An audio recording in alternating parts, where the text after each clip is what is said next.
اعوذ باللہ من الشیطان الرجیم بسم اللہ الرحمن الرحیم ولو انا كتبنا علیہم ان اقتلوا انفسکم او اخرجوا من دیارکم ما فعلوه الا قلیل منہم ولو انہم فعلوا ما یوعظون به لکان خیرا لهم واشد تثبیتا وَإِذًا لَآتَيْنَهُم مِّن لَّدُنَّا أَجْرًا عَظِيمًا وَلَهَدَيْنَاهُمْ صِرَاطًا مُّسْتَقِيمًا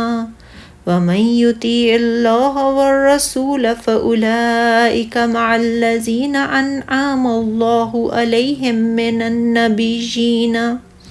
من النبيين والصديقين والشهداء والصالحين وحسن أولئك رفيقا ذلك الفضل من الله وكفى بالله عليما۔ اور اگر بے شک ہم ان پر فرض کر دیتے کہ تم اپنے آپ کو قتل کرو یا تم اپنے گھروں سے نکلو تو ان میں سے چند ایک کے سوا کوئی بھی یہ کام نہ کرتا،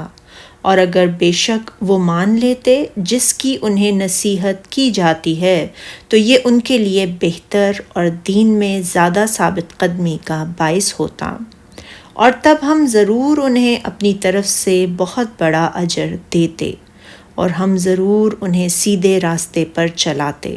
اور جو کوئی اللہ اور اس کے رسول کی اطاعت کرے تو وہ ایسے لوگوں کے ساتھ ہوں گے جن پر اللہ نے انعام کیا،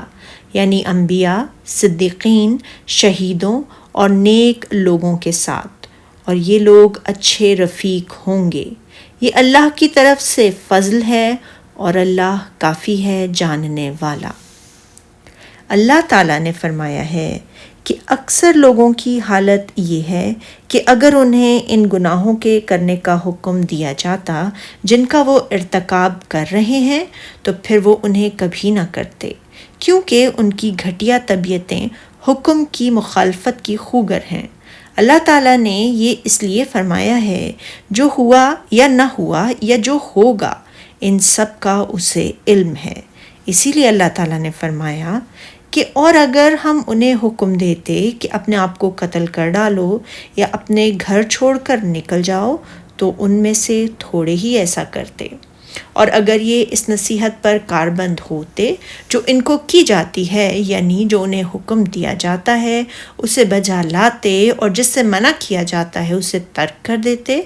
تو یہ ان کے حق میں امر کی مخالفت کرنے اور نہیں کا ارتکاب کرنے سے بہتر ہوتا اور دین میں زیادہ ثابت قدمی کا موجب ہوتا۔ صدی فرماتے ہیں یہ زیادہ تصدیق کا موجب ہوتا، اور ہم انہیں اپنی طرف سے اجر عظیم یعنی جنت عطا فرماتے اور انہیں دنیا اور آخرت میں سیدھا رستہ بھی دکھاتے۔ پھر اللہ تعالیٰ نے فرمایا ہے وہ لوگ جو اللہ اور اس کے رسول کی اطاعت کرتے ہیں وہ قیامت کے روز ان لوگوں کے ساتھ ہوں گے جن پر اللہ نے بڑا فضل کیا، یعنی انبیاء، صدیقین، شہداء اور نیک لوگ، اور ان لوگوں کی رفاقت بہت ہی خوب ہے، یعنی جس نے وہ عمل کیا جس کا اللہ اور اس کے رسول صلی اللہ علیہ وآلہ وسلم نے حکم دیا ہو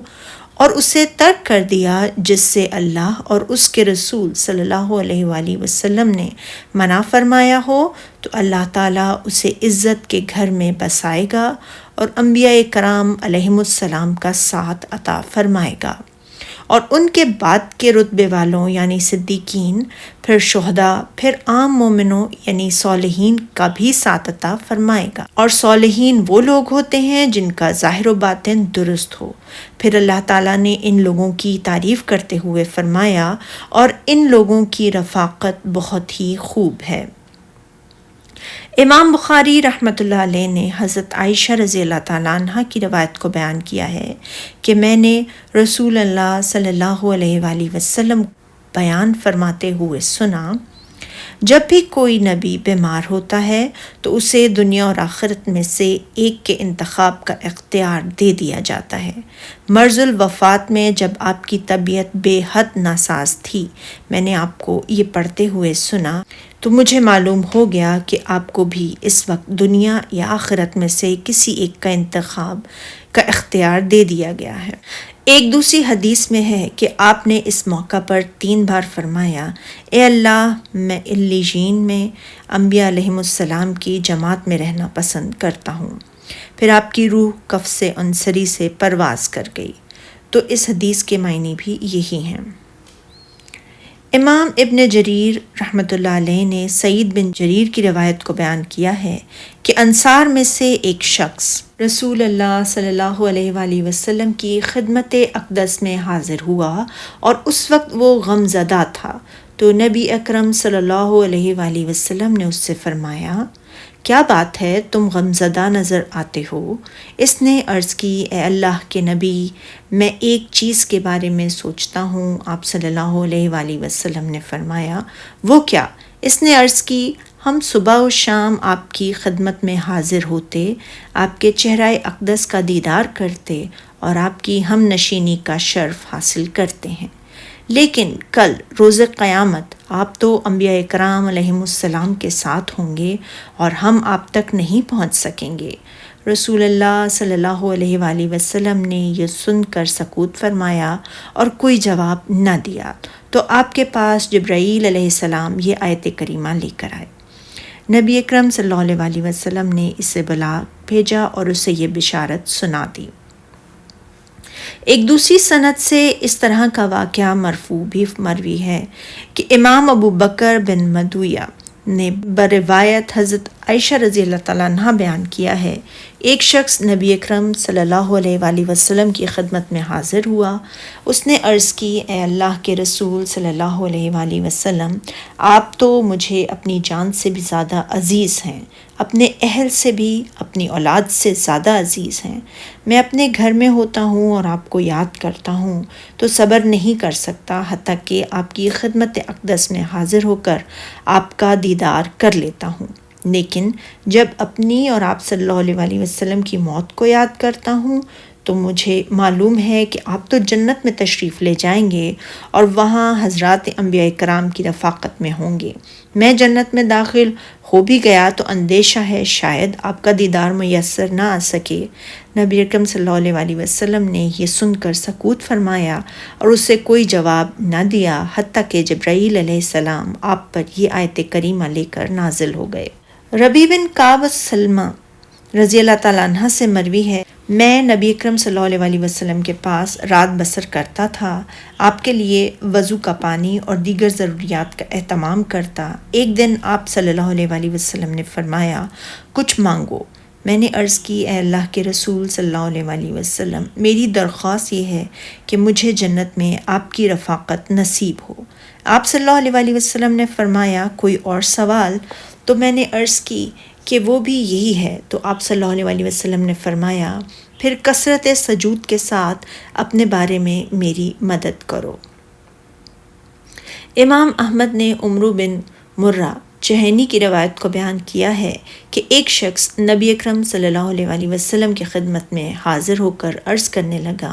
اے اللہ کے رسول صلی اللہ علیہ وآلہ وسلم، میں اس بات کی گواہی دیتا ہوں کہ اللہ کے سوا کوئی معبود نہیں اور آپ اللہ کے رسول ہیں۔ نماز پنجگانہ ادا کرتا ہوں، اپنے مال کی زکوٰۃ بھی دیتا ہوں اور ماہ رمضان کے روزے بھی رکھتا ہوں۔ یہ سن کر رسول اللہ صلی اللہ علیہ وآلہ وسلم نے فرمایا، جسے اس حالت میں موت آئے تو قیامت کے دن اسے انبیاء، صدیقین اور شہداء کی اس طرح رفاقت حاصل ہوگی۔ اور اس موقع پر آپ نے اپنی دونوں انگلیوں کو اٹھا کر اشارہ فرمایا، بشرطے وہ اپنے والدین کی نافرمانی نہ کرے۔ رسول اللہ صلی اللہ علیہ وآلہ وسلم سے اس شخص کے بارے میں پوچھا گیا جو کچھ لوگوں سے محبت تو کرتا ہے لیکن ابھی تک وہ ان جیسے اعمال کر کے ان سے ملا نہیں ہوتا، تو آپ صلی اللہ علیہ وآلہ وسلم نے فرمایا، آدمی اسی کے ساتھ ہوگا جس سے وہ محبت کرے۔ حضرت انس رضی اللہ تعالیٰ عنہ بیان کرتے ہیں ہمیں کسی اور چیز سے اس قدر خوشی نہیں ہوئی تھی جتنی خوشی اس حدیث کو سننے سے ہوئی۔ حضرت انس رضی اللہ تعالیٰ عنہ سے مروی ایک اور حدیث ہے، مجھے تو رسول اللہ صلی اللہ علیہ وسلم سے محبت ہے، حضرت ابوبکر اور عمر سے بھی محبت ہے، لہٰذا مجھے امید ہے کہ اللہ تعالیٰ مجھے بھی ان کے ساتھ ہی اٹھائے گا، گو میں ان جیسے عمل نہیں کر سکا۔ چنانچہ اللہ تعالیٰ نے فرمایا ہے یہ اللہ کا فضل ہے، اللہ تعالیٰ نے انہیں محض اپنے فضل و رحمت سے اس بات کا مستحق بنایا، وہ اپنے اعمال سے اس کے مستحق قرار نہیں پا سکتے تھے، اور اللہ جاننے والا کافی ہے، یعنی صرف وہی جانتا ہے کہ ہدایت اور توفیق کا مستحق کون ہے۔ سبحانک اللہم و بحمدک اشہد ان لا الہ الا انت استغفرک و اتوب الیک۔